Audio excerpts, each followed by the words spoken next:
O Turcomenistão, país localizado na Ásia Central, tem um PIB de cerca de 90 bilhões de dólares e é conhecido por dois grandes motivos. Possui a quarta maior reserva de gás natural do mundo e abriga a famosa cratera de Darvaza.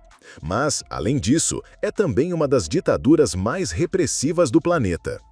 Depois do fim da União Soviética, em 1991, o Turcomenistão se tornou independente, mas seguiu o caminho de muitos vizinhos da Ásia Central. Caiu nas mãos de líderes autoritários. Os dois principais foram Sapar Murat Niyazov e, depois, Gurbanguly Berdimuhamedov. Ambos ficaram conhecidos por construir estátuas douradas, edifícios extravagantes e por aprovar leis bizarras, como proibir dublagens ou criar um feriado em homenagem a uma raça de cachorro local, o Alabai. A população, de cerca de 6,5 milhões de pessoas, vive sob forte repressão. Segundo a organização Freedom House, o Turcomenistão está entre os 3 países com menos liberdade no mundo, ficando atrás apenas da Síria e do Sudão do Sul, e à frente, inclusive, da Coreia do Norte. Neste vídeo, vamos entender como o Turcomenistão esconde uma das ditaduras mais extremas do planeta e como esse regime se mantém por tanto tempo. Para isso, é importante voltar aos anos 1990, quando a antiga União Soviética deixou de existir. Naquele período, o país passou por grandes dificuldades econômicas e políticas, como aconteceu com muitas outras ex-repúblicas soviéticas. Enquanto países do Báltico buscaram se aproximar da democracia e da economia de mercado, as nações da Ásia Central, como o Turcomenistão, adotaram governos autoritários. No caso turcomeno, Sapar Murat Niyazov, que já era uma figura importante durante o período soviético, se tornou presidente em 1990 e continuou no poder, mesmo após a independência, sendo o único candidato nas eleições. Ele ficou no cargo até sua morte, em 2006. Niyazov tomou várias medidas para se manter no poder, como transformar decretos em leis e se dar o título de pai da nação. Seu rosto aparecia em moedas, prédios e enormes estátuas de ouro. Ele também rebatizou os meses do ano e os dias da semana, com nomes inspirados em sua autobiografia, chamada Huknama, que virou leitura obrigatória em escolas e instituições públicas. Além disso, ele tinha uma verdadeira obsessão pela cor branca e mandou construir diversos prédios de mármore branco na capital, Ashgabat. Chegou a fechar todos os hospitais e bibliotecas fora da capital, obrigando as pessoas a viajarem grandes distâncias para serem atendidas. Isso em um país com o dobro do tamanho do estado de São Paulo. Outro ponto marcante do regime de Niyazov foi o isolamento extremo do país. O governo controlava rigorosamente a internet, os meios de comunicação e as fronteiras, o que consolidou um dos regimes mais fechados e autoritários da Ásia Central. Mesmo assim, a economia do país cresceu no início dos anos 2000, principalmente por causa da exportação de gás e petróleo.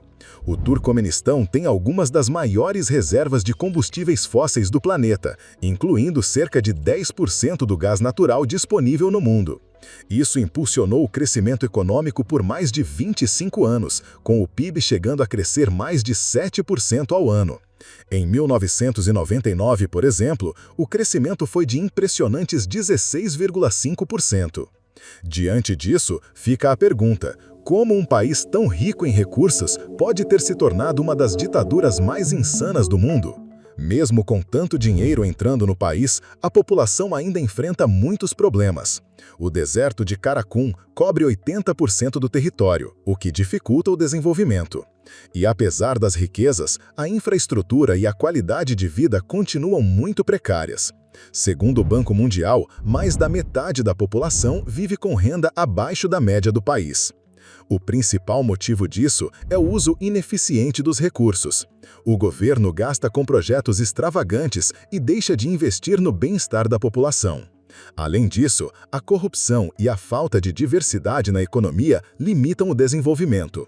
A economia é altamente dependente do gás natural, e o setor industrial quase não avança, pois o Estado controla tudo, criando empresas estatais que vendem produtos caros e de baixa qualidade. Outro problema é a instabilidade da moeda local, o manat. Em 2021, a moeda perdeu 11 vezes seu valor e praticamente chegou a zero no mercado negro.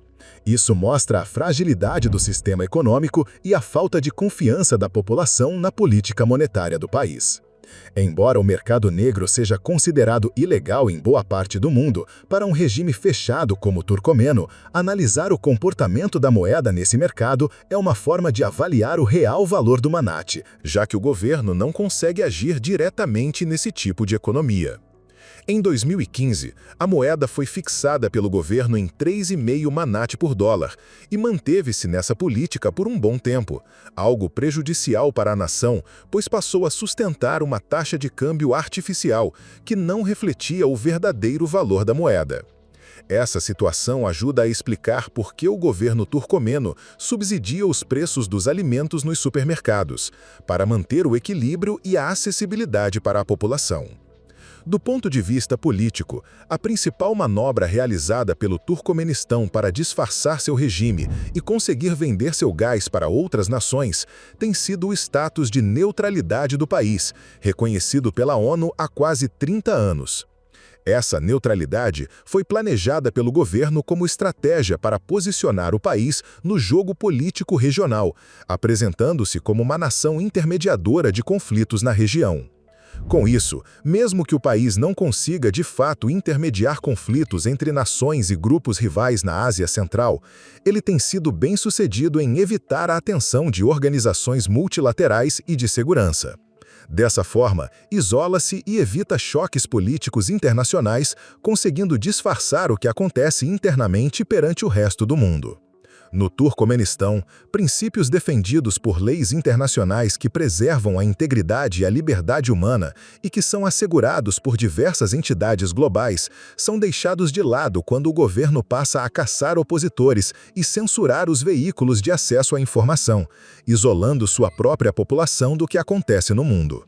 Assim, o país segue livre de sanções e críticas dos principais núcleos de liderança das políticas internacionais, e ainda consegue atuar no mercado local vendendo gás para outras nações que seguem modelos muito diferentes do turcomeno, como é o caso da Europa. Nos últimos 2 anos, o continente europeu vem enfrentando a maior crise energética já registrada, e a União Europeia não tem medido esforços para encontrar novos fornecedores de gás. Em agosto do ano passado, por meio da Hungria, foi firmado um acordo envolvendo o fornecimento de gás turcomeno por meio de uma rede de gasodutos já existente, passando por países como Irã, Azerbaijão e Turquia, chegando finalmente à Europa pela Hungria. Diante disso, o acordo entre Europa e Turcomenistão ainda é frágil, pois depende da construção do gasoduto submarino Transcaspiano, com 300 quilômetros de comprimento, que ligaria o país ao Azerbaijão, diminuindo a complexidade logística e, naturalmente, aumentando os volumes de exportação para o continente europeu. Esse acordo, pretendido desde 2023, considera volumes ainda irrisórios de gás para a Europa. Com base nisso, para o Turcomenistão, continua sendo mais lucrativo vender seu gás para países próximos, devido à baixa complexidade de fornecimento. Hoje, nações como Rússia, China e Irã são os maiores compradores da produção de gás turcomeno, que gera mais de 80 bilhões de metros cúbicos por ano, segundo dados de 2023. Nesse contexto, mesmo com tamanha produção, a extração de gás no Turcomenistão tem apresentado baixa eficiência, devido principalmente aos métodos utilizados. Isso tem levado a constantes vazamentos de gás metano nos campos de extração, que em 2022 superaram até mesmo o volume de emissões do Reino Unido.